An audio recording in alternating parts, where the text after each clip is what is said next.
Good evening, ladies and gentlemen. We're live here in Dayton, Tennessee, in Summers Gymnasium. My name is Grayson Whaley, alongside my good friend and roommate and my colleague today, Camden Fuqua, here for a matchup between your Bryan College Lady Lions and the Milligan University Buffaloes. Camden, this should be a good one. It's going to be a really good one today. Got the number 2 and 3 team in the conference going at it. It's going to be a dogfight from start to finish. Hopefully the Lions come out on top. We just hope to see a good game today. Yeah, absolutely, and you're exactly right. It is going to be a dogfight here in this gymnasium today. Let's highlight a few of our key players first for Bryan, Cam. So we're going to go with number 12, Caitlin Hennessy, first and foremost. Coming off the bench today.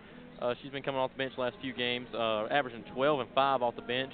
Playing starter minutes, though, so she's almost at 6 starters. It's a good advantage for the Bryan Lions to have. Number 24, Katie Farrell, almost averaging a double-double. Yeah, that's I think amazing. She's a freshman, yeah. I believe. Yeah, she is. A true freshman, averaging a double-double, 10 and 9.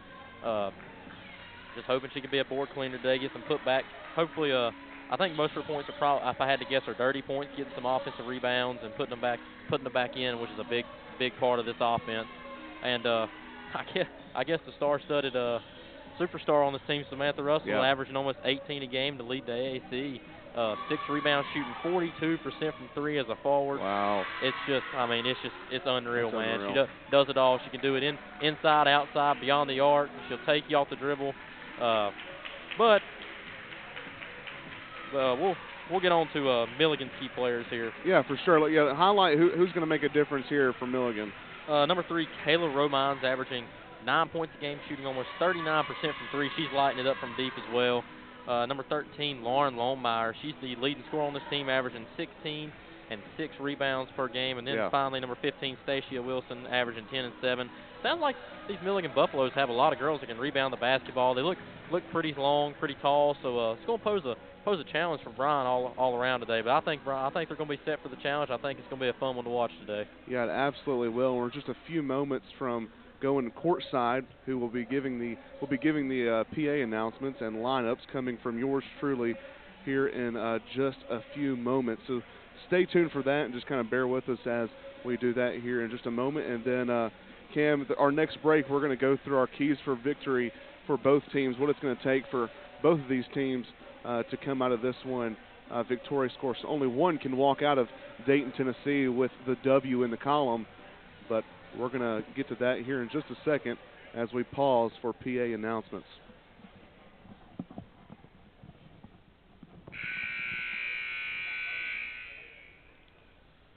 Good evening, ladies and gentlemen. Bryan College welcomes all players, officials, and spectators to Summers Gymnasium for tonight's AAC Women's Basketball Contest between Milligan University and your Bryan College Lady Lions. As a member of the NAIA and the Appalachian Athletic Conference, we're committed to the true spirit of competition, embracing 5 core values: respect, integrity, responsibility, servant leadership, and sportsmanship. We ask that each of you abide by these values to help create a positive and competitive environment. Please enjoy tonight's contest. Now please rise for the playing of our national anthem, followed by a word of prayer.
Please remain standing as we pause for a moment of silence and recognize the loss of a Bryan family member in Olivia Mines.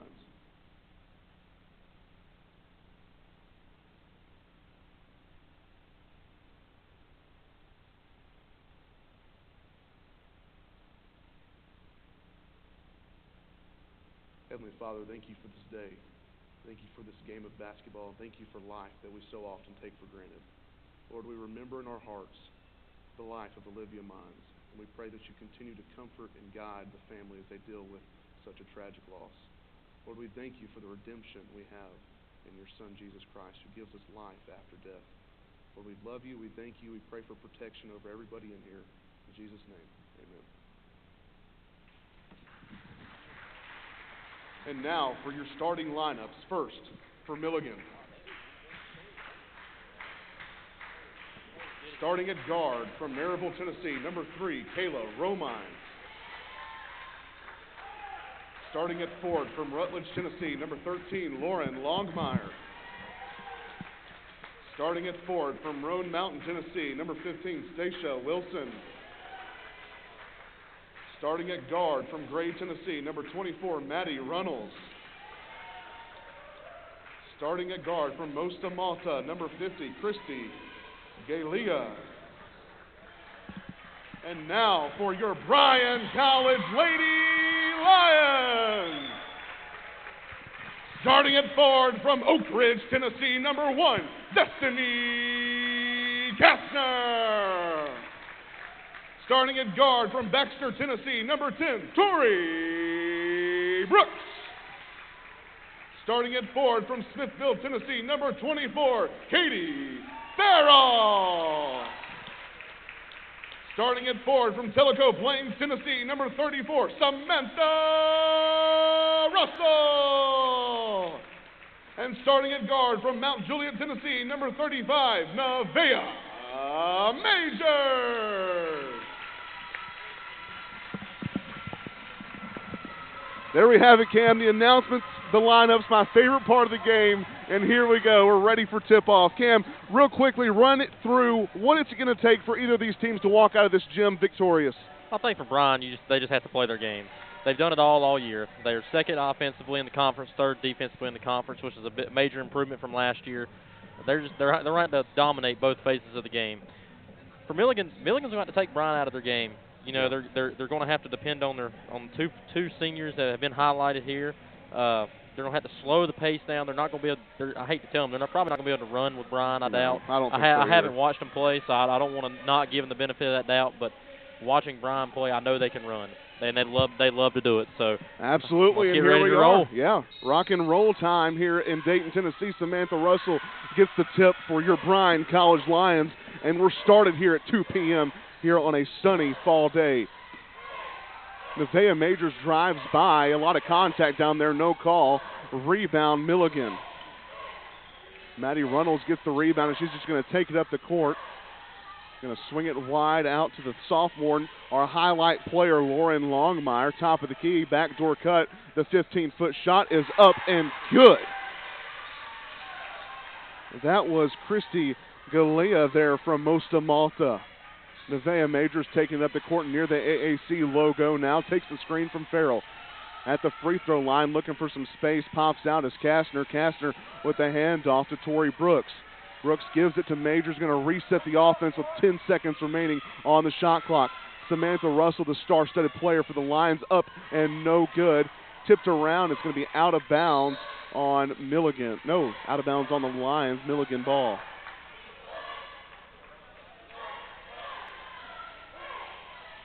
Galia up the court now for the Buffs. Taking it to the right side of the court. Going to find Longmire top of the key. Runnels near the NAIA logo.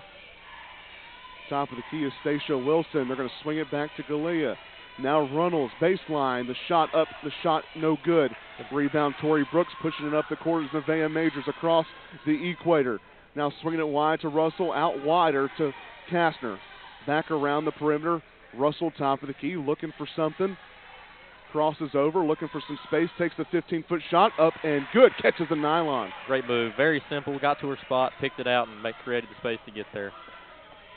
Galia up the court, going to swing it out wide to Runnels. Runnels looking for something offensively here. Going to run it through the point there, and number 3, Kayla Romines, that is. Longmire, top of the key, they're going to kind of back off of her, give her some room near the perimeter.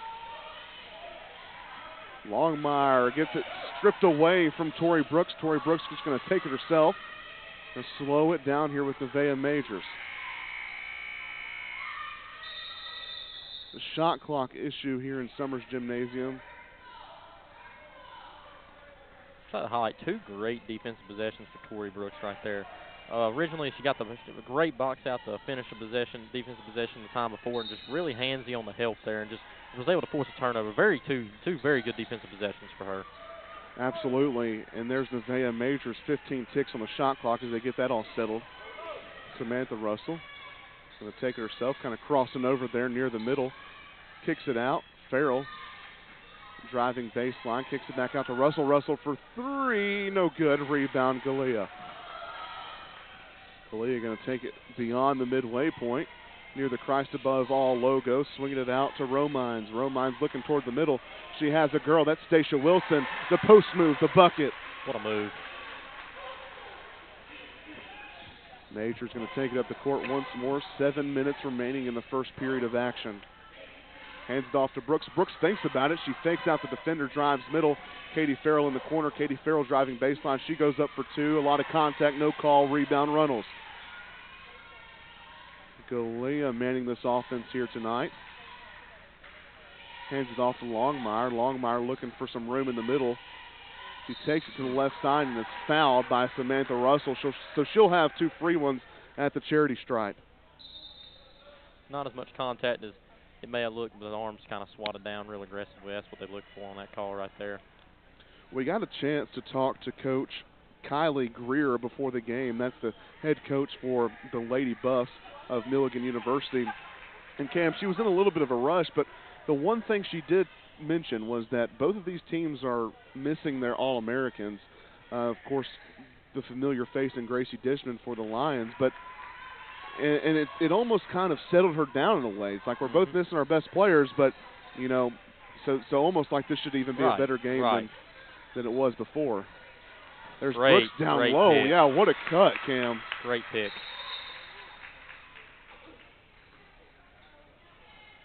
So it's interesting when a team loses their best player, Cam, how the girls around have to kind of step up. And, you know, it's at this point in the season, it's not rebuild time. It's reload. You know, you have to step in and be ready. Right. And a lot of times when you lose your star player like that, you have the initiative. Yes, you have to step up, but a lot of times the ball moves a little bit better. And it's not saying there's nothing. Oh wow! Wow, the long three there from our key player, Lauren Longmire.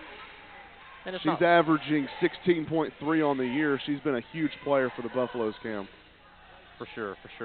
And she's going to need a lot more of that to keep the Buffs ahead of this game.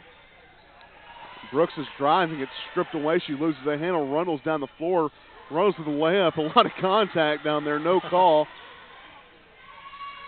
Up the court is Farrell. Farrell with the fake, the hesitation, the move with the left hand. No good. Just cannot finish there at the rim. Lady Lions are really getting to the bucket early, and they're trying to be real aggressive. They just settle down. They need to finish. Kind of slow the game down in their head. Like they're just a little sped up to them right now. Recognized a couple substitutions in for the Buffaloes as Stacia Wilson gets some room down low and banks it off the glass for two. They take a big lead here, 11-4, with only 5 minutes and 13 seconds remaining in the first period.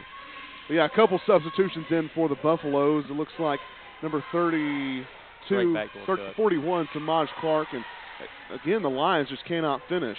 41, Samaj Clark, and number 23, Kaylee Hendrickson, in for the Buffaloes. Starters remain in for the Lions up to this point. Swing it out. There's Hendrickson with the ball. Longmire, top of the key, driving left, kicks it out to Clark. Clark for the deep three ball. No good. Fought down there, and Runnels ends up with it. Longmire with a wide open three. No good. Rebound, Brooks this time. The Lions pushing the pace. Russell with a wide open three. She takes the shot, and you better believe she's going to drain it. Cuts the lead to 4. 11-7. 4:20 left in the first period. I think that's what the Lady Lions want to do. They want to get out in transition, and they want to shoot early in the shot clock. I think they want to do a lot of that tonight. Samaj Clark with the ball. Top of the key is Hendrickson. Hendrickson working on Majors. Runnels with some space off the screen, no good, too strong. Looks like the Lions going to push the tempo once again here on this possession. Like you said, Cam, it's probably their best option offensively is to kind of push the court a little bit. Right. Farrell far side. They're going to kind of reset things through Kastner, top of the key. Farrell with some room, but she's going to drive low, moves the left hand, packed by Wilson at the low block. Runnels moving up the court fast. Samaj Clark in the corner. Hendrickson with a lot of space near the NAIA logo, no good. Rebound Tori Brooks, and a timeout called by the head coach, Gabe Johnson. That was a very good timeout. You can kind of tell there, both teams were gassed. You know, the miscommunication of the transition defense, leaving Hendrickson wide open for three. That's just all. They were just tired. There was no stoppage of play for the last 4 minutes, and everybody's just going up and down from the 7-minute mark. And you know, you could see it in their face. They were just hoping and praying for a foul. That Katie Farrell down here was just wanting a foul call just to stop play, not even to get to the free throw line, just to stop play. That's funny. Yeah, with 3:20 remaining in the first period, it's 11-7. Buffalo's leading thus far.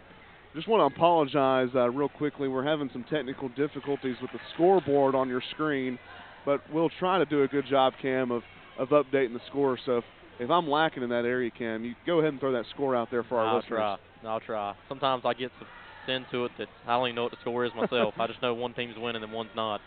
I know there's been times where I've tuned into the radio broadcast before on various sports, and I'm listening for 15 minutes and there's no score. It's like, man, this is the most frustrating thing. So we'll try to do a good job of keeping you updated on the score and the time remaining. Speaking of that, 3:12 remaining in the first period, 11-7 Buffaloes. Tori Brooks takes the handoff. The All-American honorable mention, Caitlin Hennessy, is in the game, and she gets the ball stolen away from her. Jump ball down there fought for by number 21 for the Buffaloes. That's Erin Larkin, and number 1, Destiny Kastner for the Lions. So possession goes to the Buffaloes. 3 minutes in the first period.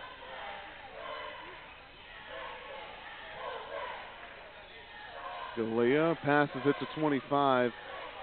Ida Castel-Munoz up for three, no good. Munoz can't connect, and Brooks gets the rebound. Long pass up to Kastner. Kastner handles it, the reverse play, and the bucket! Great. That was great hands. Great recovery by Kastner. I thought, who threw the pass? I think it was Tori Brooks. Tori Brooks. A little late there. I thought she kind of broke open a little early. Could have threw her open a little bit, but great recovery by Kastner. Kastner to complete the old-fashioned three-pointer, and she gets it, cuts the lead to 1. Looks like the Lady Lions are pressing just a little bit here up the court. Nearly stolen there by Caitlin Hennessy, one of our key players in this matchup. Samantha Russell guarding Munoz. Swinging it out wide. There's Galea. Galea driving, kicks it back out to Munoz. Munoz for three. Yeah, probably tipped there on the shot, but they get their own rebound. Ida Munoz has it once again. Have to get a shot off. No good. Another offensive rebound. Erin Larkin that time. They're going to reset here through Galea. Galea with the spin move. Puts her in the cycle. Hits the foul on the shot. Can't make the bucket, but she'll have 2 free throws.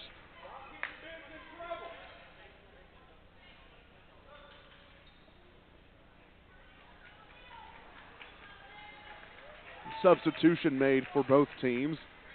Looks like Alyssa Molaski in for the Lady Lions and Lauren Longmire back in, as well as Maddie Runnels for the Buffaloes. The first one there from Christy Galea up and good. 12-10 with 1:55 remaining in the first period of action here in Dayton, Tennessee. The second one good from Galea. 13-10 now. Majors manning the offense for the Lady Lions. Takes it up the court. Tries to get the handoff to Molaski. Nearly stolen by Kayla Romines, but Romines commits the foul.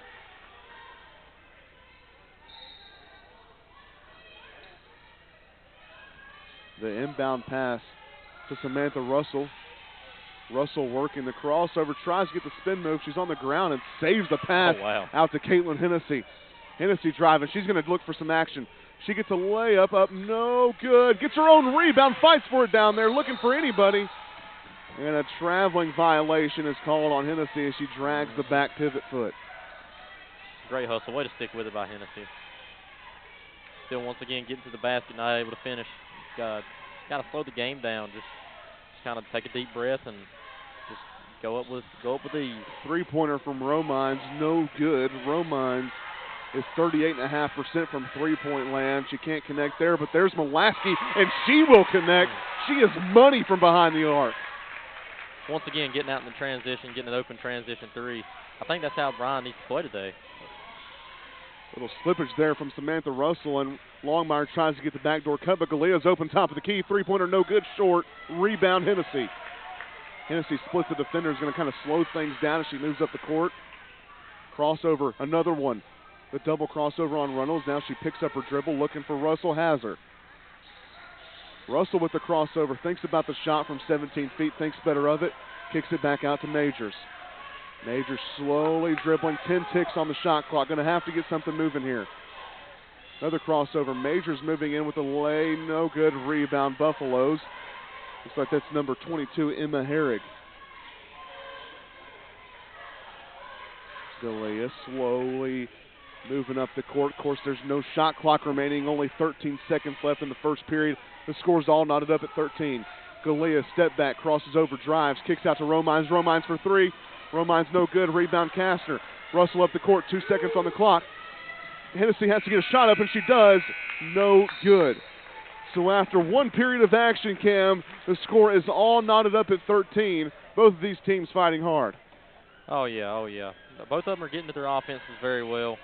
I would like to see Bryan maybe try to take a more aggressive approach on defense. I know we talked to Coach Johnson before the game, and he said they run more of a pack line offense, trying to just kind of pack it in, but it's more of a, instead of forcing them to the middle, they want to force them to the sideline. So it's more of a mixture between playing aggressive and playing like a pack line type defense like you would see the Virginia Cavaliers play. But I would like to see them get a little more aggressive in the passing lanes, a little more aggressive on the ball handler. It just looks like Milligan's very comfortable in their offensive sets, and they're shooting threes, which that might be the game plan, what they want to shoot, what they want them to shoot.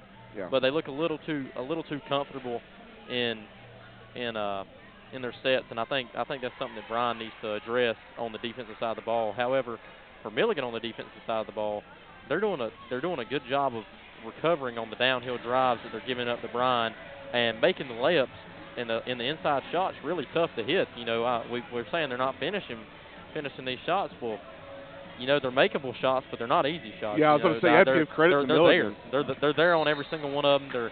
They're drawing contact on it. They're there on all of it. So we started back up here in the second period, as I mentioned, all knotted up at 13 after one. Hennessy down there at the elbow looking for some space, gets it to Pittner. Pittner checked in for the Lady Lions. Pittner moving middle, kicks out to Mulaski. Mulaski with the drive, has some space, but she decides to pass it to Kastner and throws it out of bounds. So possession goes to the Buffaloes. She might have should have went up with that shot. She kind of beat him to the middle there. Just a little teardrop or a little floater would have been really, really nice there. Romines moving up the court. She's in the corner. Hennessy guarding. Good. Kastner with the steal. Hennessy up the court quickly, crossing over as she goes. She's on the left side, kicks it out to Pittner. Pittner thinks about it. She pulls up. She has to pass it, and she drags the pivot foot. So another turnover for the Lady Lions. That's going to kill them, Cam. Yeah, well, we're already up to 5 turnovers. Turnover margin 5-1. Bryan 5, Milligan with 1. So they're going to take care of the basketball. You know, yeah. Not finishing around the basket, not taking care of the basketball. That's not a good recipe for success. It can be overcome, but it's going to have to be fixed. Yeah, it absolutely will be. Longmire driving middle, looking for some space, and she picks it up on the left side, gets the basket and the foul. I was looking down there at the referee because I thought she might have picked up her pivot foot, but no call there. Clean move. She completes the three-point play, so it's 16-13 with 9 minutes remaining in the second period.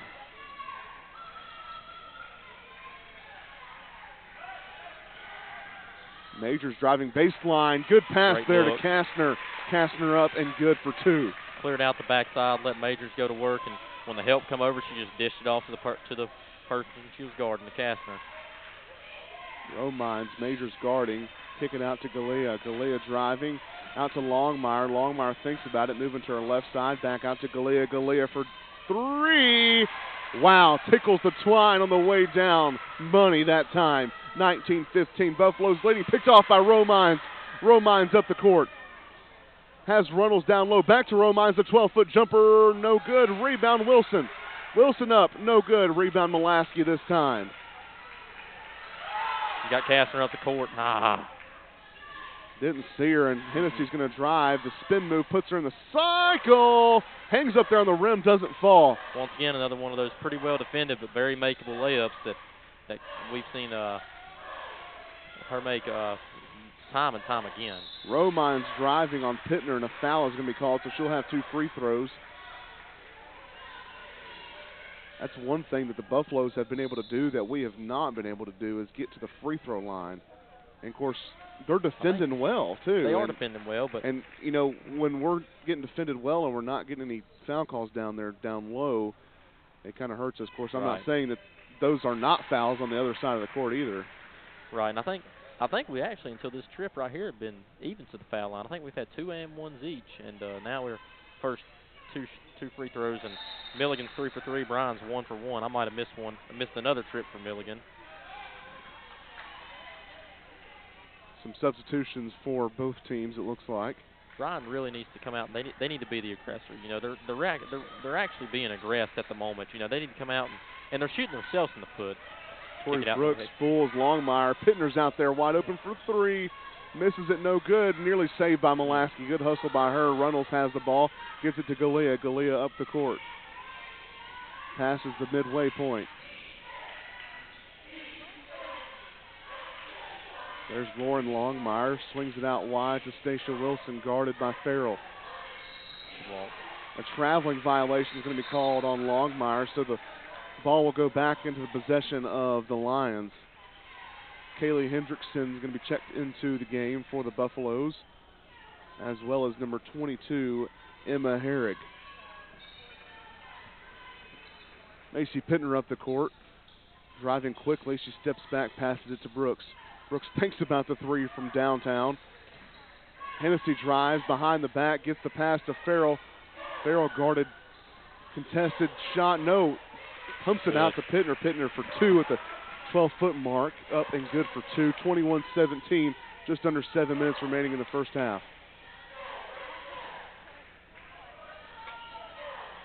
Galea swings it out wide to Hendrickson. Longmire top of the key. Galea from deep. Wow, rattles that one home. She's feeling it, Grayson. Extends the lead to 7, 24-17, 6.5 minutes remaining in the first. Pittner with the 15-foot shot, no good. Rebound, Galea. Do not believe that was a shot Coach Johnson would have liked there after a 3 to go up 3 possessions. Fighting for it down there is Farrell and Longmire. Jump ball. And possession remains Buffaloes. Does that seem right? That's not right. Yes, that should be right. That should be right. Quarter change. Quarter change. Lions got the ball at the start of the quarter. Possession goes back to Buffaloes. I would to Milligan. I would believe. I thought the arrow never moved. Is that not right? Or that's one thing. I don't watch enough women's basketball to know. I know in men's it changes at the half. So okay. Whoever gets the ball, whoever gets the ball. But that's because they're going different ways. So the jump ball still goes to the other team. So I don't know. But foul is called there on Pittner. So Galea will have 2 free throws, and Nevaeh Majors and Destiny Kastner are checked in. That's just not for the Lady Lions. Not a smart foul right there. You know that's a foul that could be avoided. Just didn't give her room to land.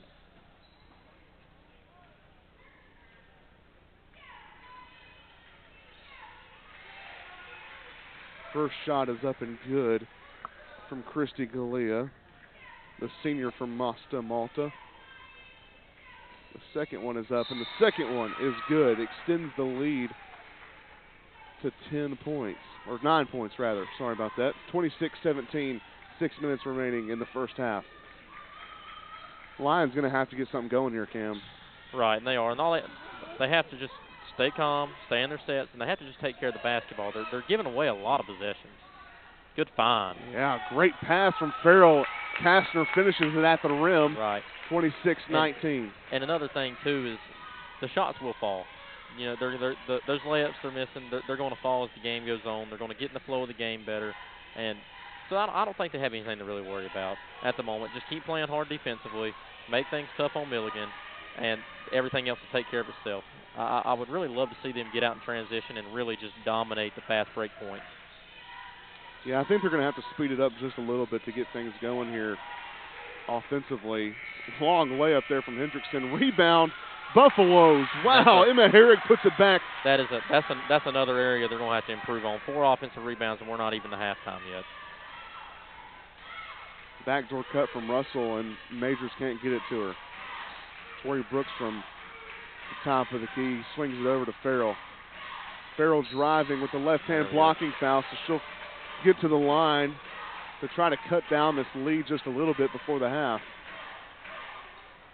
Need to get it about 4 to 5 going into halftime. Anything else other than that, just cherry on top. Yeah, I agree. I think at this point the Lady Lions just have to stay in this ball game. I mean, with the shooters that we have, it's hard to be out of any ball game, but they have to stay within striking distance before halftime.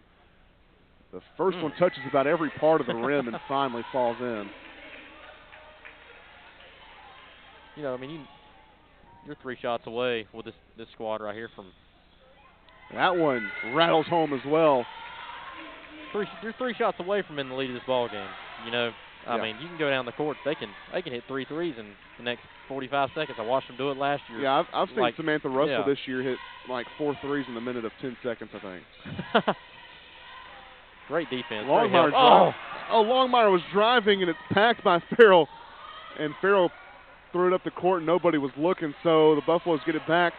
Shot by Clark, rebound Majors. Majors quickly up the court. Wow, she's got speed. Pumps it back out to Russell. Russell driving with the left hand. Russell goes up, no foul call, gets her own rebound, puts it back up for 2. Good. 28-23.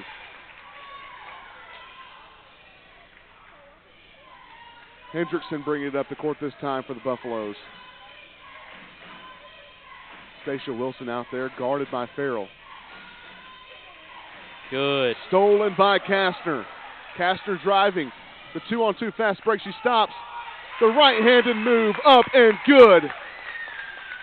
What a move there from Kastner. Just like that, a 4-point game. They changed the score on me. 28-25, 3-point game.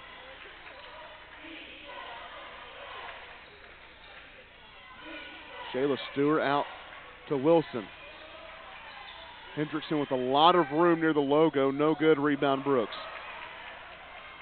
Brooks up the court past the halfway point. There's Kastner. She thinks about the shot. Gets it back out to Brooks. Brooks from downtown. Money! Holy smokes, Cam. That was a beautiful stroke. I mean, just a beautiful shot. And you could tell she had that look in her eyes when she caught the ball. I think everybody and their mama and daddy in here knew that ball was going up. Just like that, the game's all knotted up within a span of about a minute and a half. 28-28. Longmire kicks it out to Wilson.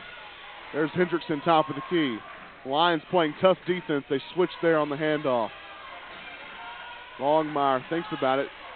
Passes it to Wilson. Wilson driving baseline. Wilson does not get a shot off. Shot clock violation. Possession back to the Lions. Great defense there. Great. If that's the kind of defense you're going to play, that's how you got to play it. They didn't let them get to the middle. They forced them to the sideline. They did a great job switching screens. And with the athleticism of this team, you just switch every single screen because every person on this team can guard every single position. So I loved it a few possessions ago when they got out in the passing lanes and they put pressure on the ball. And I think we might want to see a little more of that, especially when you got people who are uncomfortable with the ball. And also, I feel like you need to. Wow, what a find from Samantha Russell. Farrell goes up a lot of contact, no call. Need to make it a little tougher on number 50, Christy Galea. Yeah. Need to make it a little tougher on her. She's kind of scoring at will, just kind of taking whatever shots as Majors is getting up in her grill a little bit. She has some space there. Galea driving baseline. Looks like it might have been packed there by Kastner or Farrah. Couldn't tell which. A traveling violation is going to be called on Maddie Runnels. So 2 minutes and 5 seconds remaining in the first half. The score's knotted up 28-28. And Cam, what I found so fun about watching this Lady Lions team, and we talked about it a little bit, is they're not the offensive-only team of old. This team, they're second offensively in the conference, third defensively. Right. They still have the same shooters they had last year. They do. These girls can play some defense, let me tell you. She wasn't ready for that. Turn the ball over there, and Longmire up the court. 8 just in the first half, Grace. That's one thing that Gabe Johnson's going to want his girls to get better at, is taking care of that ball. It's just it's unforced errors like that you just can't have, especially. Well, you can if they're going to give it right back, but especially if you're going to turn the ball over, which you don't want to ever turn it over. You don't want to be a live ball turnover, because then they can go in their fast break, they can go on their secondary break. Dead ball turnovers allows you to get your defense back and set. So if you want to make a turnover, make them dead balls, but don't make any turnovers at all. Farrell was trying to find Hennessy, and it looks like the Lady Lions got bailed out a little bit from a turnover again. Yeah, a foul was called on the floor.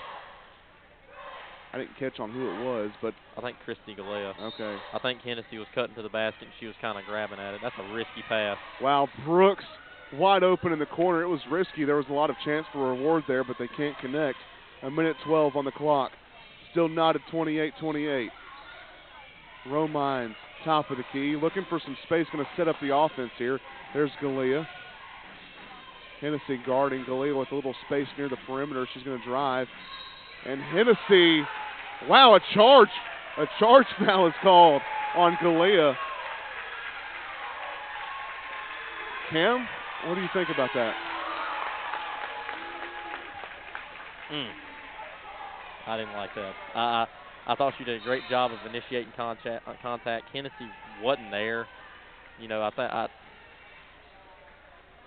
don't like that. I know you can see a little bit of a shoulder dip, but you know, as basketball players, you're taught to initiate that contact when you go up into the air. Yeah. You're supposed to go through the chest of the defender, into the chest of the defender, kind of like that right there. Yeah. You know, that's nothing comes of it, of course. Right, but that was the same thing. That's what you're taught as an offensive player, is when you're driving to the basket and you got somebody kind of trailing your side. When you jump up in through their chest and kind of get that call. I agree too, and I think the thing that probably upsets Buffalo fans here in Summers Gymnasium is the fact that Caitlin Hennessy towers over Galea, and she gets the charge, charging foul on. I agree. Called on her, so that's just tough luck there. It's a hard call to make in basketball. Longmire has it. 32 seconds remaining in the first half, and the score's still at 28. It's been at this point for a while now. Romines has it near the NAI logo. Clark has it now. Stacia Wilson looking for somebody. Kastner tries to pick it, and Maddie Runnels commits the traveling violation once again. That's 3 turnovers from Runnels in the last minute or so. It is, and I want to point out this too. Destiny Kastner, great defense, way to anticipate the pass, but go with the outside hand. You shorten your hand, you shorten yourself when you try to go with the inside hand. Go with the outside hand, you knock it away, and you can just go and recover it instead of trying to Hennessy steps back for 3. She catches nylon. And that's going to end the first half. So at the end of the first half, with a late 3 ball from Caitlin Hennessy, the score is 31-28, Lady Lions leading. What do we see so far at the break, Cam?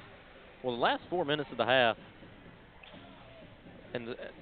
for the Lady Lions have been just great basketball. They forced turnovers. They've gotten to the basket. They've gotten their shooters wide open. They've just done everything that this team embodies and has embodied and embraced all year. And I think that the score doesn't really embrace how. Yeah. Let me do the math here. I guess 14 minutes of the first half or 16 minutes of the first half went. For 16 minutes, I thought we saw Milligan kick her butt. Yeah. Like for 14 to 16 minutes, I thought Milligan kicked her butt. Yeah. And I know that's kind of blunt, but I think it's true. I think they were the aggressor in this game. They were getting whatever they wanted. Granted, we weren't finishing on this end. We had 8 turnovers. Everything kind of looked against us.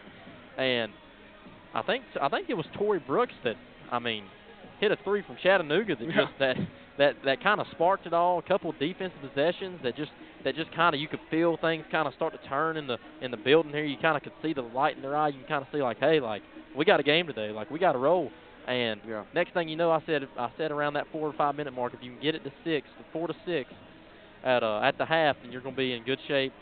And anything else is that on the cherry on top. Well, you're up 3. I don't know how many cherries that is, but that's a lot of them on top for sure. So you have to be, if you're Coach Johnson, you have to be pleased with how the half ended. Yeah. You don't have to be pleased with how the half started, but how it ended. And if you're Coach Greer, I think you go in the you go into halftime, you kind of look at your girls and be like, okay, we just played good basketball for 16 minutes. The last 4 minutes of the half, we didn't play that good at all. You can play with these girls. You know, there's no need to rush, no need to panic, no need to get away from what you were doing, and just kind of reassure them, you know, just stick with what you're doing. Now, granted, Bryan, each team's going to go back in the half and make adjustments, and they're going to have to find a different way to do it here in the second half. But you have to be confident that your skills and what you were doing and your sets are good enough to even get buckets off of what you're doing. Because a lot of these teams, they don't have just one option on a play. They don't have 2 options. They have 4 or 5 options. You know, so for sure. There's they have to trust that somebody's going to be open at some point during their set. They just can't get off on a tangent of dribbling the basketball and just being really stagnant with the basketball per se. Not saying we've seen any of that in the first half, but that I know when plays tend to not work, people not in a selfish will, they start to try and like, oh, we got to go. We got 10 seconds on the shot clock left. They kind of quit working in the round, and they just go and throw up this crazy shot, and it's not needed because, like, hey, like, just keep running through it. It's going to come. It's going to happen. We saw a lot of times late in the shot clock down here, Majors, I think Hennessy was one of them, one that found Castor under the basket right there on a beautiful feed.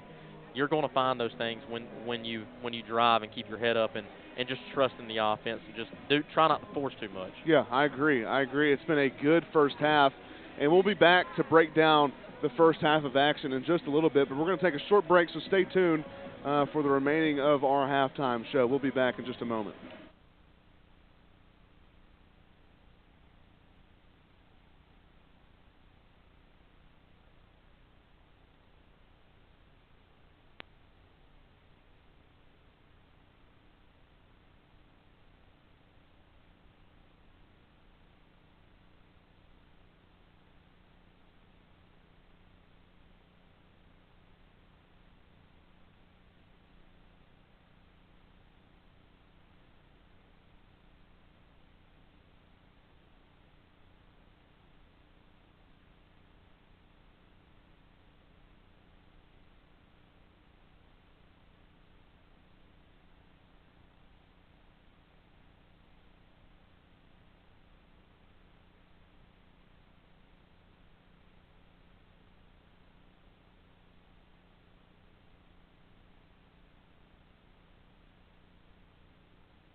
All right, we're back from a short break. Here still at halftime, about 4 minutes remaining before we get back into action. We broke down the game a little bit, Cam, before we went to break, but the remaining of this halftime show, let's talk about who specifically is making a difference for both teams. First, for Milligan. Christy Galea.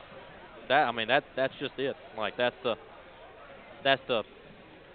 tweet. Yeah. That's the tweet. Yeah. Christy Galea. Yeah. I mean, 12 points, 4 for 4 from the free throw line, 2 for 4 from 3.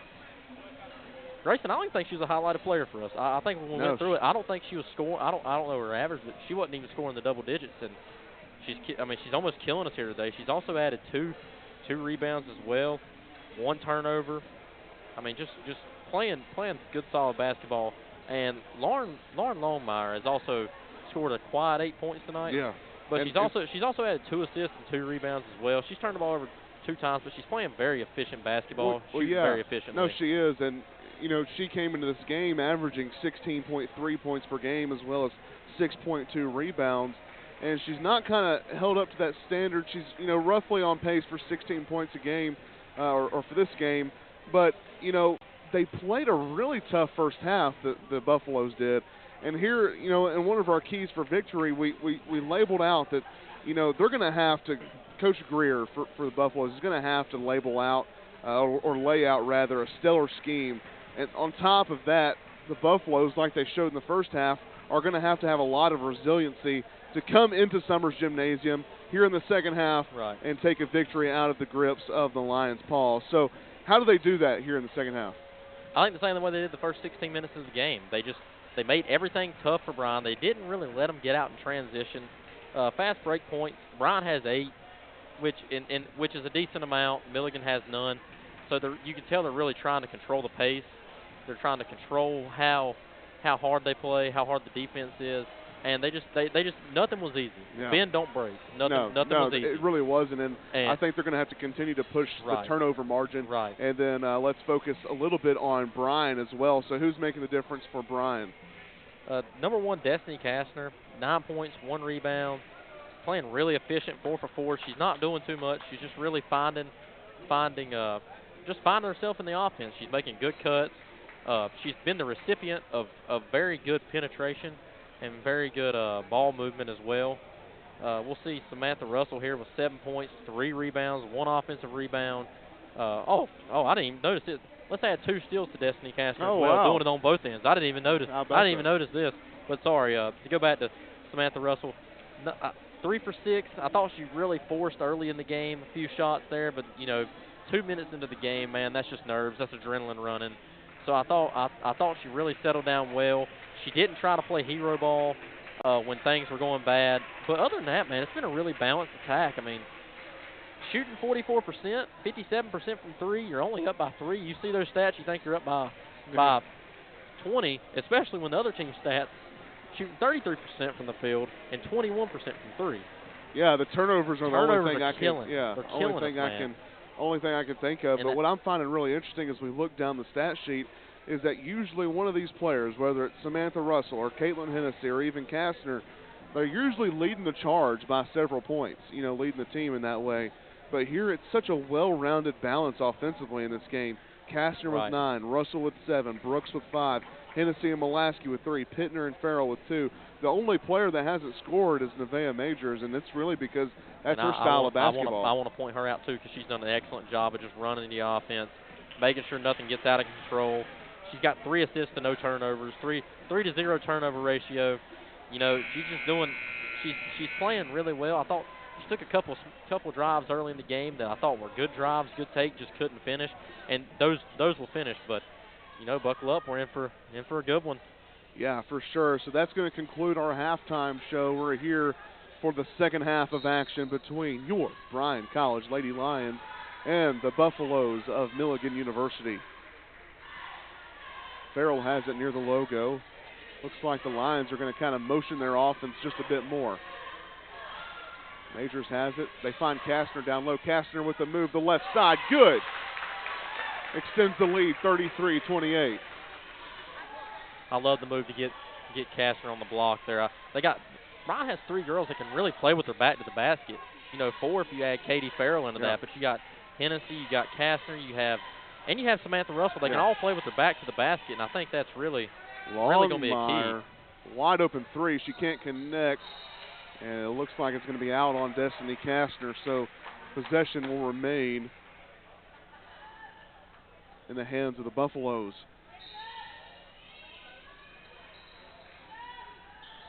Galea near the top of the key swings it over here to Romines.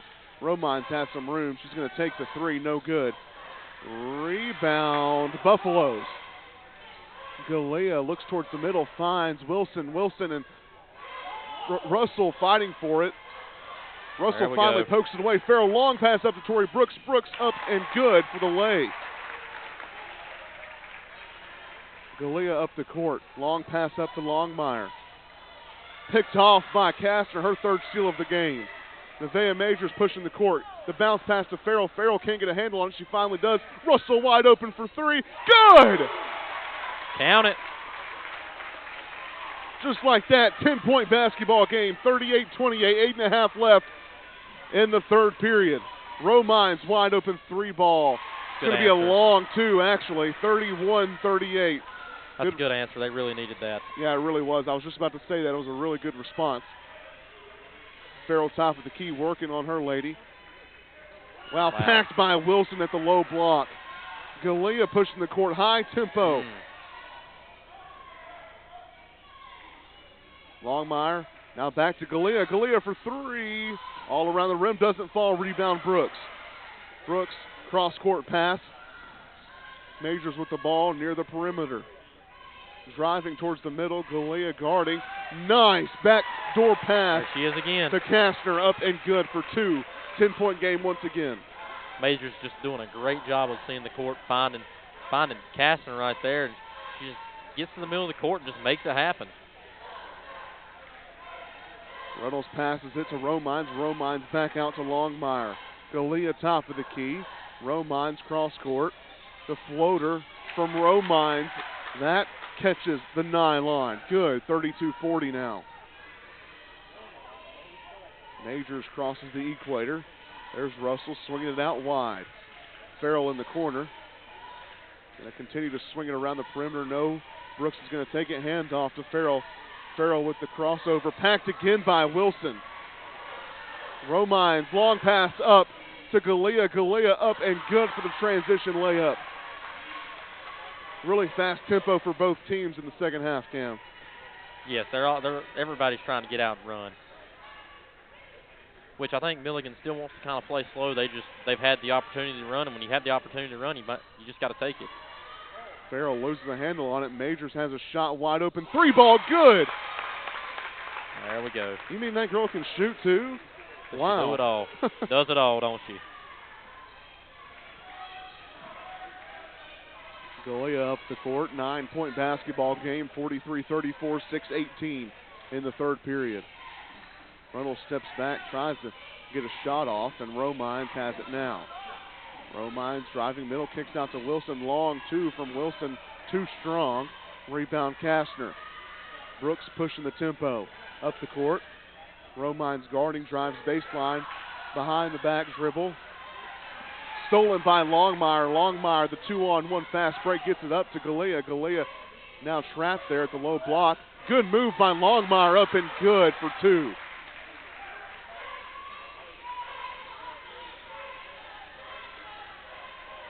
Majors up the court now. 36-43, 5:35 remaining in the third period. Katie Farrell near the NAIA logo. Kastner driving at the low block. The post move, no good, but out of bounds off the hands of Reynolds. Good idea by Kastner. I really like trying to get to that low block, trying to make the move. She's very, very good around the basket, has good post moves, so I like the idea of trying to get her on the block. Majors gets the inbound pass. Hennessy in the corner. Hennessy driving. Thinks about the spin move. Kicks it out to Kastner. Back to Hennessy. Hennessy looking for some space. The crossover, the spin. She's backing her girl down. The right-handed lay, no good, too strong. Rebound Hendrickson. She's checked back into the game for the Buffaloes. She's going all the way. Too strong. No good. Majors pushing the tempo. She slows it down. She's caught up there in the middle. Kicks it out. Brooks for the long three ball. No good. Longmire with the rebound. Another long pass. And tipped out of bounds from Hennessy. Looks like Emma Herrig, Kaylee Hendrickson, and Samaj Clark are back into the game for the Buffaloes. Wilson, Longmire now. Clark. Clark the three ball. Rolls around, doesn't fall.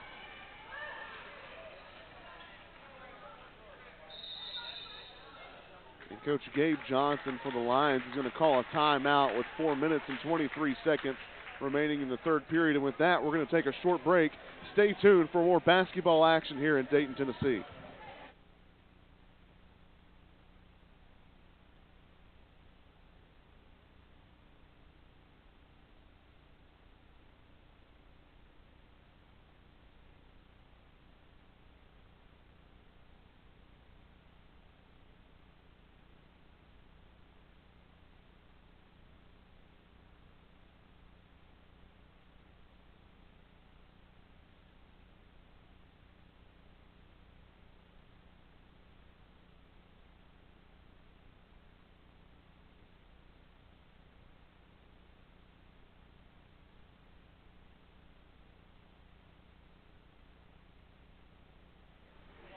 We're back from the break, and I just want to take a moment to thank you for tuning in. Grayson Whaley alongside Camden Fuquay here in Dayton, Tennessee for some good Appalachian Athletic Conference basketball here in this gym today. The first matchup between the ladies, the second one will be here in just a few moments between the guys.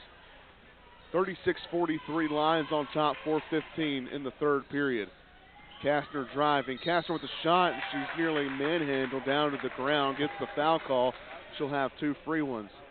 It's good play design to try to get some downhill drives. Try to beat your defender in the middle. You know, if they come and help too hard, you got all your shooters on the outside. Just a really good play design to try to get that ball to the middle, get a downhill drive, and now we see Kastner going to the line. The first one from Kastner is good. If you like keeping up with Lions action across all sports platforms, you can get the app, Bryan Lions. It's compatible with iOS and Apple devices.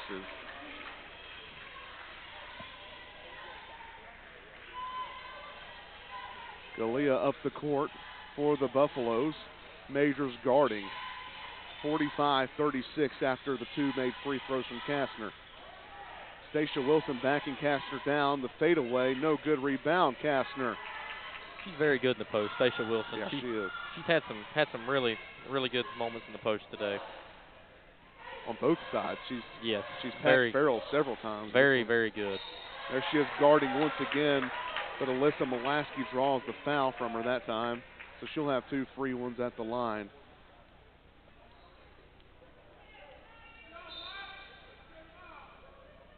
But as I was saying just a moment ago, if you like to keep up with the Bryan College Lions, you can get the app Bryan Lions. It's compatible with iOS or Android devices. And you can keep up with whatever sports teams you'd like. They have a scoreboard on there, rosters on there, different stat links you can keep up. That's where we're using our stats from tonight here, is from that app. So it's a good app to have if you like to keep up with Lions action. 1 for 2 at the line. Driving baseline. We're going to call a traveling violation on Christy Galea. Grayson, don't look now, but turnover margin's even. Starting to shift the other way, isn't it? 9-9. 9-9. So only one turnover this half for the Lions, the Lady Lions. So keep playing clean basketball. Alyssa Molaski from downtown Chattanooga. She drains it. She's automatic, man. Too much space. If you're not in her back pocket, you're done for. Any space is too much space for her. Exactly. Galea driving. She steps back. She thinks about it. Whew. Wow, what some filthy moves as she drives. Kicks it out to Longmire. No good for the three ball. Going to press the tempo up just a little bit. Nevaeh Majors driving. The right hand, the shot, the blocking foul on Galea. So she'll have 2 free ones at the line, and Majors is shaking up just a little bit down there at the baseline.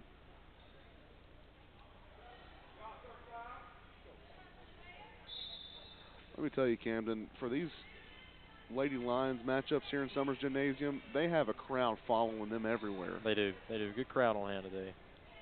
Saturday, middle of the day.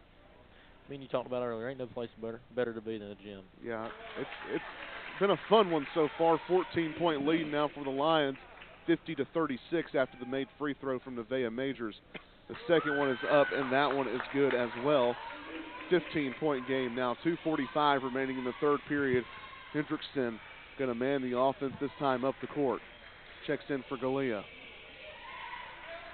Romines in the corner, Mulaski guarding. Good defense.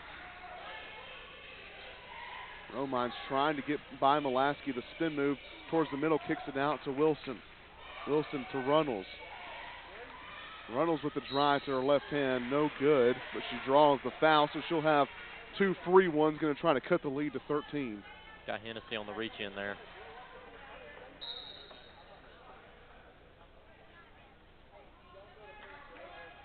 Katie Farrell checking in. Well-deserved break for Destiny Kastner. She has played in just an excellent second half.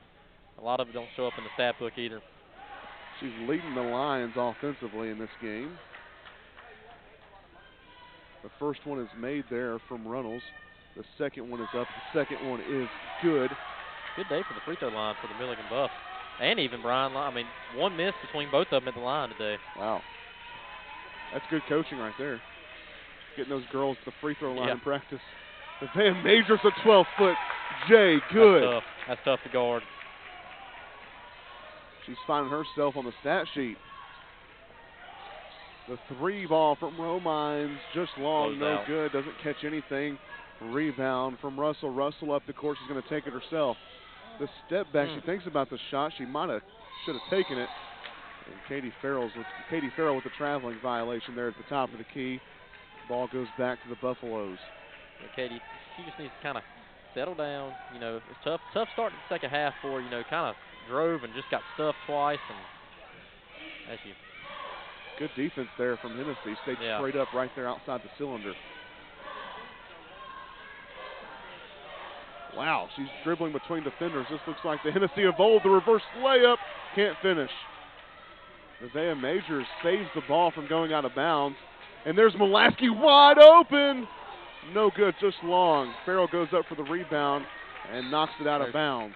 There's Nevaeh Majors again. You add an offensive rebound to her stat sheet now.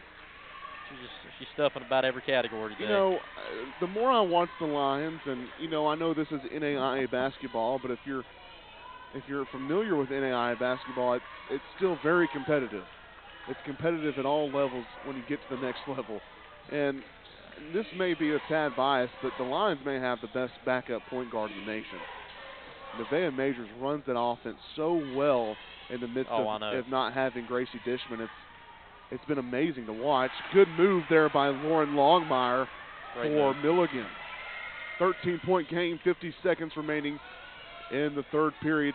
53-40, Lions on top. Russell driving back to the basket. Longmire guarding. She takes the jumper. The bank is open on a Saturday afternoon. That's tough. That is not an easy shot. That was great defense by Milligan as well. Just even better offense by Russell.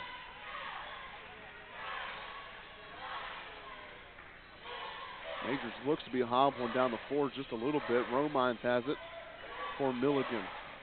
Wilson out to Runnels. Runnels swings it out to Romines. Continue to swing it to the corner to Hendrickson. Back to Longmire, top of the key. Longmire driving.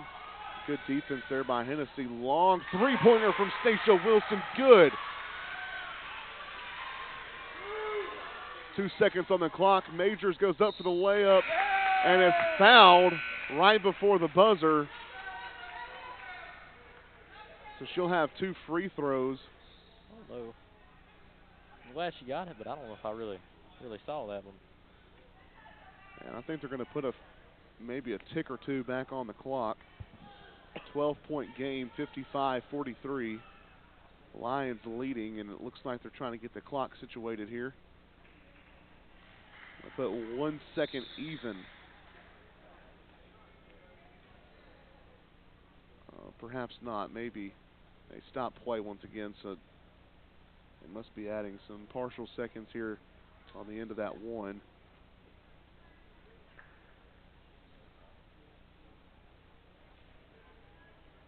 Or taken away. Okay. A lot of seconds. Yeah, they take away 7/10 of a second. So there's 0.3 remaining. That ball rattles, but it doesn't rattle home. The second shot is up. The second shot's no good. And that'll be the end of the third period. So Majors goes 0 for 2 at the line that time, but the Lions still leading by 12, 55-43 as we head into the fourth period of action. Stay tuned. We're going to be back for more basketball action here in Mountainous, Dayton, Tennessee.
All right, we're back and ready for the fourth period of action here in Dayton, Tennessee. Galea going to try to take this team to victory. Wilson in the corner. Romines guarded by Mulaski. She blows by everybody. Good layup, just can't finish. Great rebound by Farrell. Majors back to Tori Brooks from about 27 feet, no good. Farrell nearly picks it away from Lauren Longmire. Longmire pushing the tempo now. Running the floor, picked off, picked away from Caitlin Hennessy. Long pass up to Majors. Majors up and no good. Kind of rushed the layup there. I think she lost her foot in there going there. I think she just kind of tripped up a little bit and just kind of had to throw it up. Longmire in the corner, wide open three ball. Good. 9-point game, 55-46, Lions leading.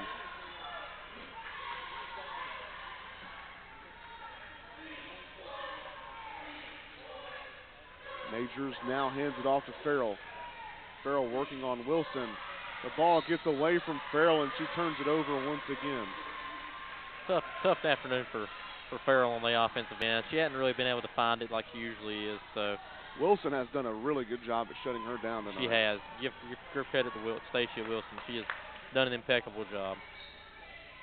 Longmire, another three ball, no good. Just short rebound Hennessy. Mulaski finally gets a handle on it.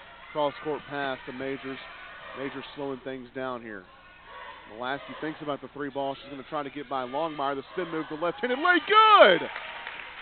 Great move. Great move. Galea up the court. Longmire trailing. Romine's corner. Galea now at the wing. Longmire trying to get by Hennessy. Good defense by Hennessy, and Longmire can't finish at the basket. Majors back up the court. At the elbow, kicks it out to Hennessy. Runnels guarding, steps back, takes the three ball short. Wow, nice save by Alyssa Mulaski. Farrell trying to get something going. She gets. Yep, she hooked. So a charging foul is going to be called on Katie Farrell. As you mentioned, she kind of hooked with that backside arm, didn't she? Yeah, she kind of hooked around, kind of wrapped the elbow around. And once they see that elbow go around, it's just it's automatic charge, automatic hooking foul, whatever you want to call it. It's offensive foul, offensive foul, turnover, or whatever. Galea guarded by Majors. Samaj Clark back into the game. Clark. Wow, stolen by Kastner. Tori Brooks from the logo up and no good. Looks so good from up here, just falls short. 11-point game, 7:15 remaining. Romines kicks it out to Clark. Clark thinks about it, steps in for the 18-footer. Good. Tickles the twine. 9-point game now, 7 minutes even left in this contest. Milligan's not going anywhere, Cam. No, they're not. They're here till the end. Hennessy driving on Runnels, the spin move. The left-handed shot tacked by Runnels, but maybe she got a little bit of arm there. A foul is called at the baseline. I would have loved to see Hennessy right there just kind of get her feet, kind of go back to the basket, you know, kind of have a mismatch there, a little taller, a little stronger than number 24, Maddie Runnels. Yeah, Maddie Runnels. Yeah, I would have liked to see her just kind of go up strong through Runnels there. So the first of 2 free throws from Hennessy is missed off the back rim. Talked about how good the free throw shooting was earlier, and I might have jinxed it a little bit. I hope not. Second one is good. Goes 1 for 2 at the line. Little new to this gig. I guess I need to learn the announcer's jinx. Yeah. Some would claim that that's a real thing. I don't know about it or not. I've watched enough NFL football games to know it is.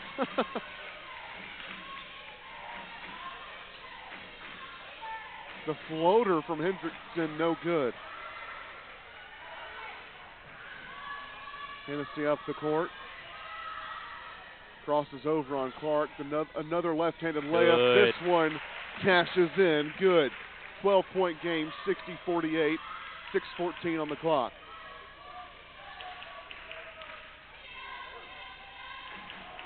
Galea looking for Samaj Clark. She finally gets her. Clark steps in, the 18-foot shot, no good. Rebound, Hennessy. Hennessy's just going to take the ball herself this time. Up the court. Going to try to blow by Runnels, fakes the spin move, gets the backdoor cut from Molaski. Great good. move. Molaski with a beautiful backdoor cut. She's played excellent on the defensive end this afternoon in the time, especially in the second half. But, man, she just don't stop moving on offense. She's always trying to find her shot. She's hunting the shot. She's hunting a scoring opportunity. And right there you see it paying off. Three-pointer, no good, out of bounds off of Nevaeh Majors. Tori Brooks is going to be checked out of this game for Samantha Russell. It's been a little bit since we've seen her out there.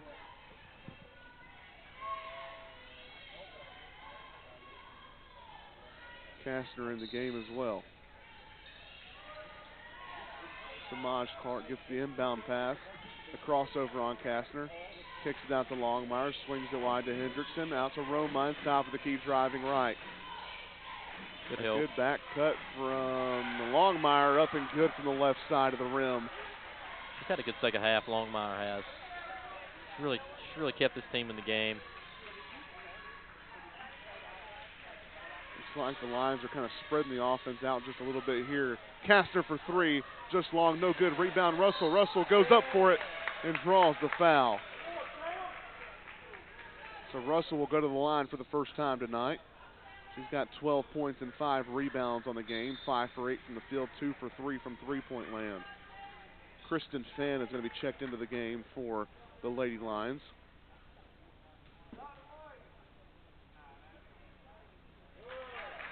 The first one is good from Samantha Russell.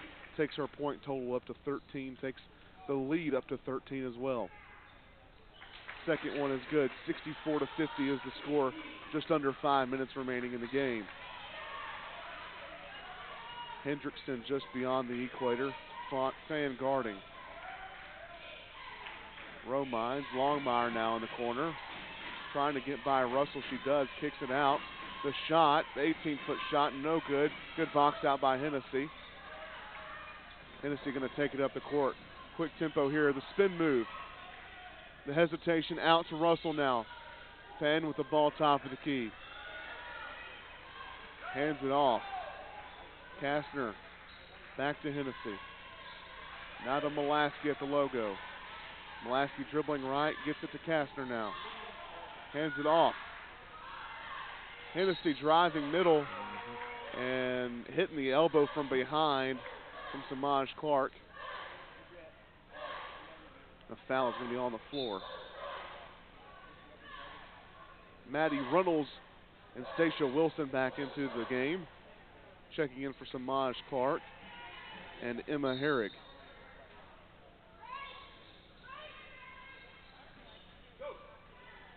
Kastner gets the inbound pass. There's Russell with the crossover. The step back, the 14-footer. Good. Shooter's touch. It's tough. It's almost an unguardable move. Hendrickson up the court. 50-66 Lions on top, under 4 minutes.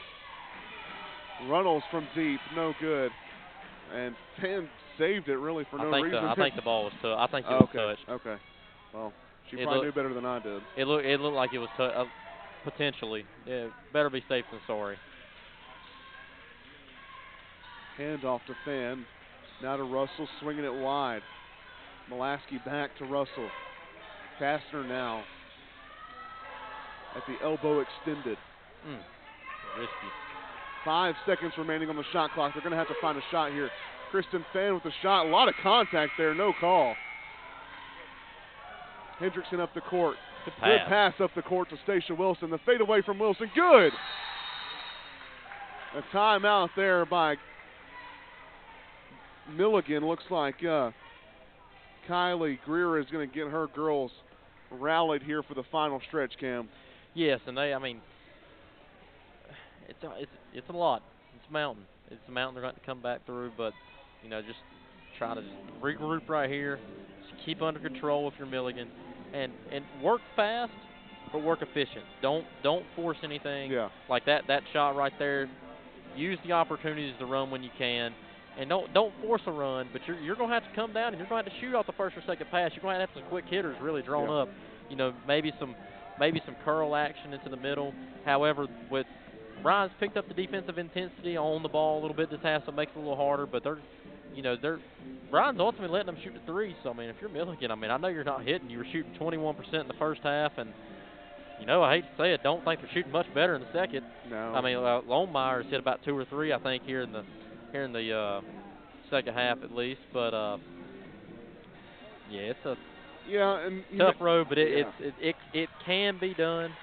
Very highly unlikely. Yeah, it is. But it can be done. If ESPN's FPI Power Index was ranking this, it'd be like a 98% chance for the Lions to walk away with a victory at this point. But there is still that 2%, and let me just tell you, basketball can get crazy that way too. And I'll throw back to my North Carolina reference right here.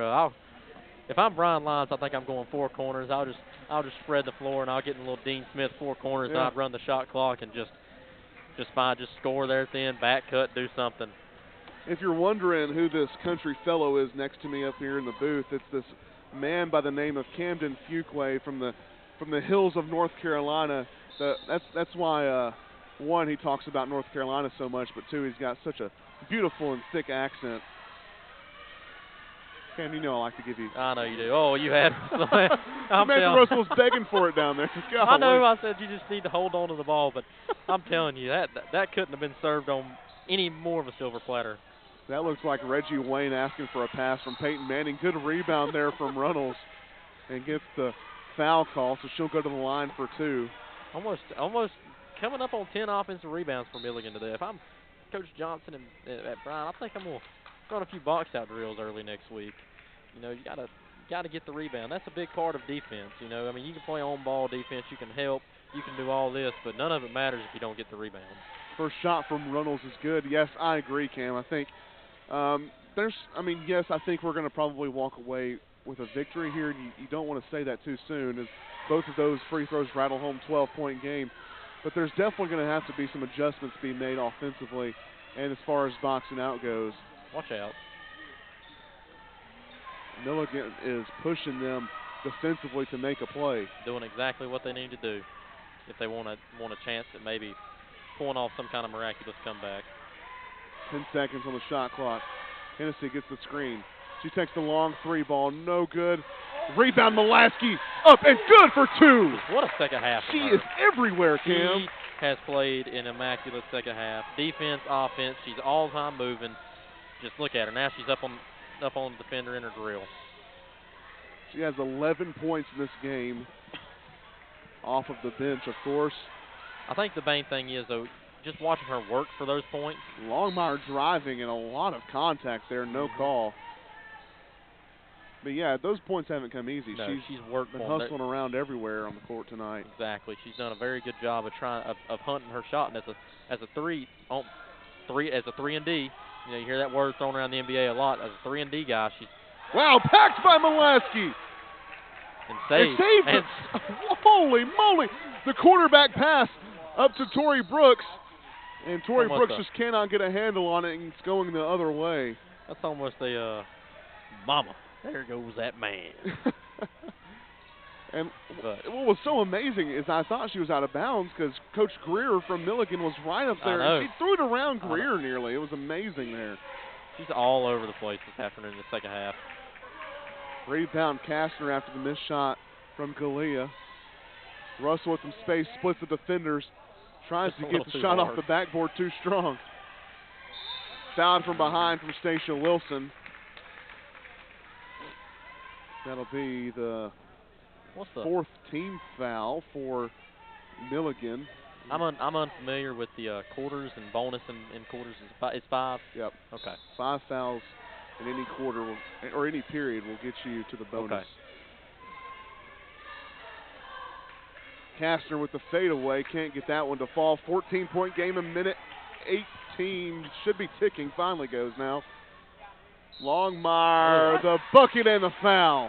Just a great move by Longmire. Been very, very, very impressed by her in the second half today. She's kind of shown why she's leading scorer on this team, almost averaging close to 17 points a game. And you know, she showed, and when her team needed her most this afternoon, she's been there. You know, she didn't have to do as much in the first half with Christy Galea doing a lot of the work. Cut the lead to 11. Finally gets it up the court to Kastner. Longmire, they're trying to trap here. Russell had some space, but Gabe Johnson, head coach for the Lions, is going to call a timeout here. It's going to be a 30-second timeout. So we'll just stay here. A minute 03 remaining, 11-point basketball game. The Lions leading 68-57. Cam, is there any chance here for Milligan? Yeah, no, there's a chance. There is a chance. You know, it's slim, but Texas A&M, I think it was Texas A&M a couple years ago in the NCAA tournament, down by 12 with honestly about this much time left. Yeah. Come back. I forgot who they're playing. I know there's an old Carolina-Duke rivalry where North Carolina was down by 8. You are talking about North Carolina. I know. Here I am again, but North Carolina was down by 8 with 17 seconds left. No three-point line, and still come back, forced overtime, and won the game. That's amazing. Now, granted, no three-point line. Folks, I'm only 21 years old. That's a lot before my time, but I've heard the stories. But there's still a chance. But there is. They're going to have to be carried on the back of Lauren Longmire. She has 20 points and 5 rebounds in this game.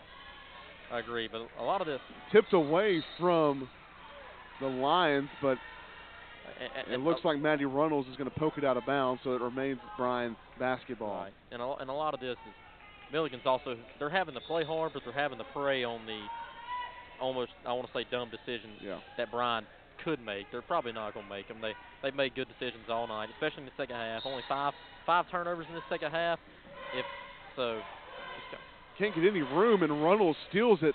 Well, there was, I guess, kind of one of them that I was talking about. Galea kind of get tipped away. She finally gets out to Longmire. Longmire's driving. She gets the shot up. No good. Rebound, Kastner. Stolen once again from Romines. Romines the floater. No good. Kastner rebounds. They need to protect the ball here. And it's going to be a charging foul on Kastner. Kind of hooked her with the arm there. Wherever you're tuning in, we're here in Dayton, Tennessee. My name is Grayson Whaley alongside Camden Fuquay. 42.5 seconds remaining in this contest. 11-point basketball game. Wherever you're tuning in, type in the comments there on YouTube where you're tuning in from. We'd love to hear from you. We're going to inbound the basketball. Runnels for 3 from the corner. Good! They call it a two, just 3. And the clock continues to run, and a blocking foul Okay. is going to be called on Galea. And Coach Greer Not is happy not about happy that about that because the clock ran for about 6 seconds when it shouldn't have. You know, we were here on Wednesday night, and the clock was a little bit of a problem. You know, I know they're working their hardest down there. It's not an easy job, so just bear with them a little bit. So the Lions enter the bonus. Hennessy goes to the line and misses the first one, just what the doctor ordered for Milligan. These are those mistakes that Bryan can't make if they want to close out this game. They're still working on a clock issue over here. Looks like they're going to add some time. I don't know how in the world you can possibly do the math there because the clock should have stopped after the shot was made. Give them 37. Yes, they add 3.4 seconds to the clock. That's maybe a little bit conservative there. It might have been more time than that ran off. Maybe a little bit, but you know we'll take the home court advantage on this. Oh me. 8-point game, 60-68. Yeah, as I was mentioning, I just wanted to focus on it just a little bit more. Is wherever you're tuning in, we'd love to hear from you. Type in the comment section, and I'll try to reply. And thank you once again for tuning in to this broadcast for your Bryan College Lady Lions. It's been a good AAC matchup between the Milligan University Buffaloes and the Bryan College Lions. 8-point game, 68-60. I couldn't tell you how much time's on the clock because they're still working that out, but we're here in the fourth period with less than a minute. I do know that much. Around 40, probably around 38, 39 seconds left in the half. If I had to guess, but Grayson, you know the best thing about this time right here is we got one more after this. Yeah, we do. I'm excited for it. It looks like, bearing a miracle, that the Lions are going to walk away with a victory here, 37.6 seconds. So they add 4 seconds on the dot there to the time before.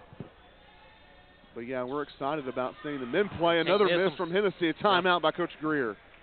Man, you can't miss those. Can't miss those. That's how miraculous comebacks start. Missed free throws, turnovers, and Milligan's just looking to extend the game at this point. You know, there's nothing they can do. They're not going to be able to go out and grind out defensive possessions. They're going to have to go for fast steals, and they're going to have to foul.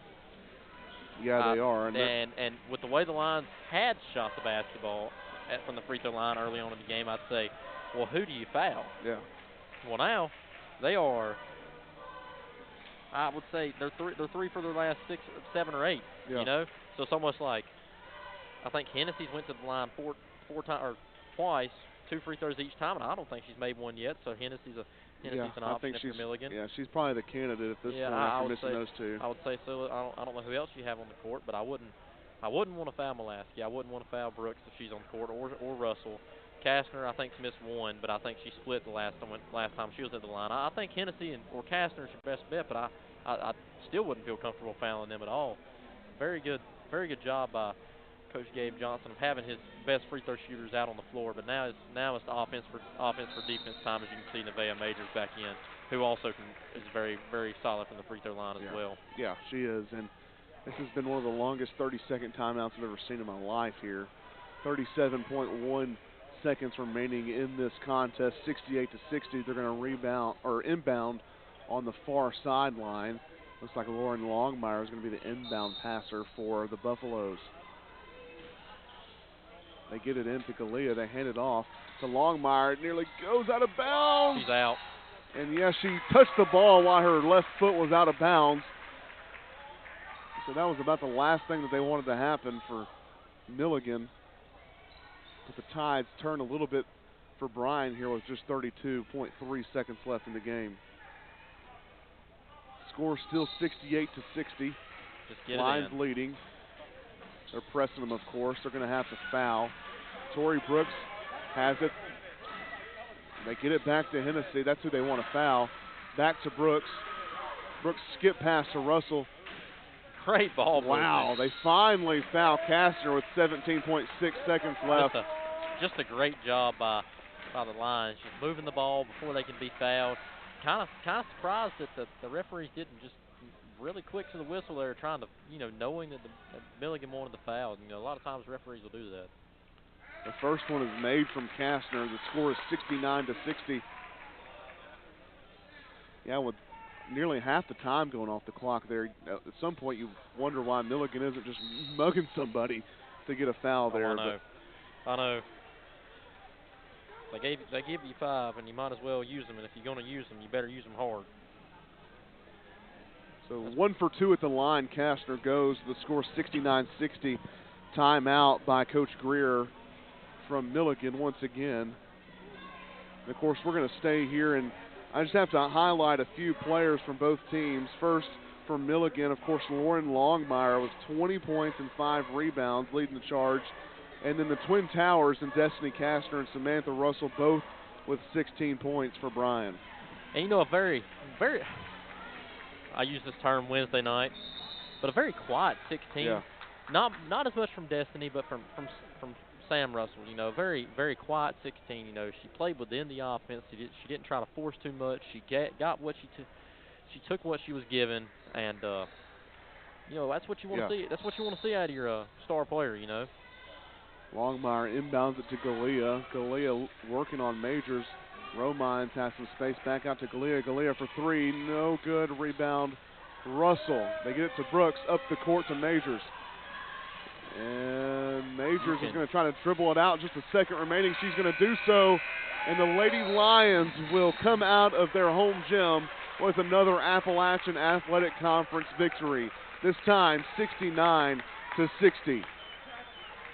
Good game by both teams. Of course, this was a top 3 matchup in conference. Reinhardt, it goes Reinhardt, Bryan, Milligan.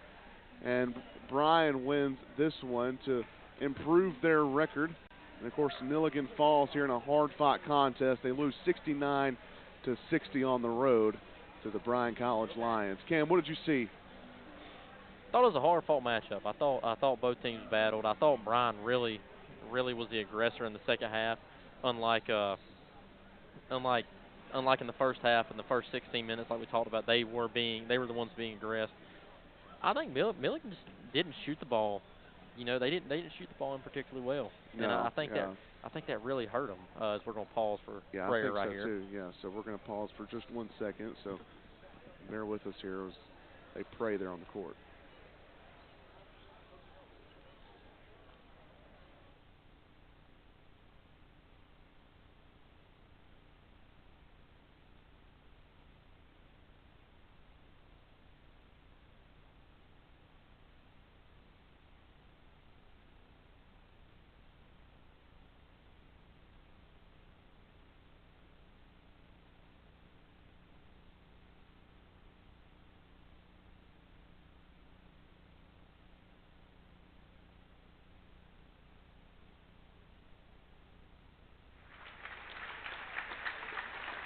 Can continue on your analysis of tonight's game.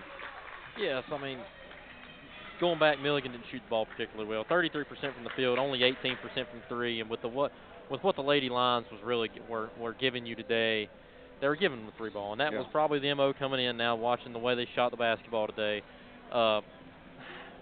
Tough one, because they scored 60 points, shooting 33%. Yeah. And if you're Coach Greer, if you're these Lady Buffs over here, you got to be. You have to be encouraged by that going on through the rest of the season. Like, hey, we come into like the Lions den. We come into one of the worst places to play in the conference and against the best teams in the conference, and we lost by 9 points. And we shot 33%, 18% from 3. Yeah, I would venture to say that Coach Kylie Greer will be talking about that, and it seemed to me that it just wasn't really that they were taking bad shots. I just think that our defense kind of held up there. I do too. Another big thing is 16 turnovers for Milligan, 15 for Bryan. That's a problem for that's a problem for both teams. Yeah. That's a big problem for both teams. 16 and 15 is way too many. Points off turnovers, Bryan with 15, Milligan with 12. Bryan won that battle, as you're going to see. Yeah. And points in the paint, Bryan again dominated, 8 points, 26 to 18. And another one. Fast break, man. Bryan did not get out and run in that second half. 10 points in the second half. and I thought that would be a big key to the game for them to win, and it wasn't. So a lot of different things that could go into it. I just think ultimately Milligan just didn't shoot the ball well. Yeah. I think ultimately, and credit to Bryan's defense, these Lady Lions, credit to their defense. So well, give credit where credit's due. Yeah, and speaking of that, I think credit has to go to Coach Gabe Johnson there coming out of half. There in the third period, the Lions outscored the Buffaloes 24-15. That was the only time that the lead shifted in really dramatic fashion in the other way. The first period, 13-13. The second period, the matchup there's 18-15. The fourth period, Milligan wins that one, 17-14. So, that's the difference there. That's a 9-point difference there in the third period, and that's the difference in the game. Bryan won 69-60, and that speaks. We talked about it at the halftime show, is that both of these coaches are going to go to the locker room with adjustments. Right. And I thought that we came out of the locker room and adjusted well to the point that we stuck it to them and put a 24 spot up there in the third period. Right. That was big, winning that quarter by 9. And, again, kind of looking at a moral victory, which you moral victories stink. Like, there's no ifs, ands, and buts about it. They suck.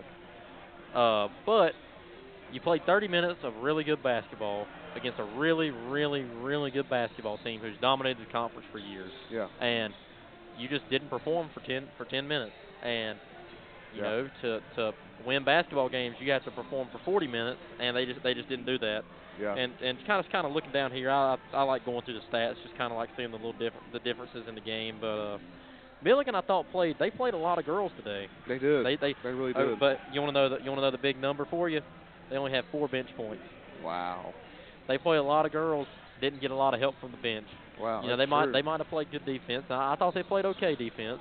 They weren't really aggressive. They just I think Bryan just kind of shot themselves in the foot all night, more than Milligan really forcing Bryan to do anything. Now there was some times where Milligan did some things that made Bryan, these Lady Lions, uncomfortable, and just didn't, and forced them to cause turnovers. But you gotta have, if you were going to play, they played 11 girls. Yeah.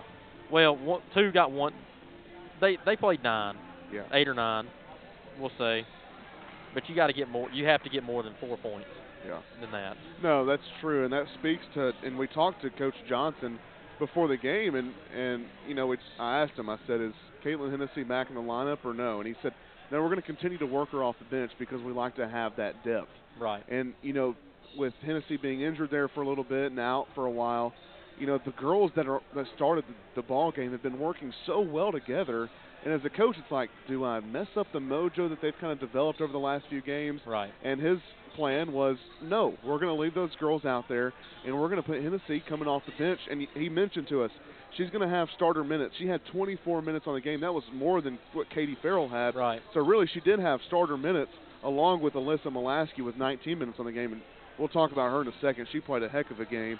But the bench, the depth there, those two players, Mulaski and Hennessy, both, they amounted to 19 total points. Right.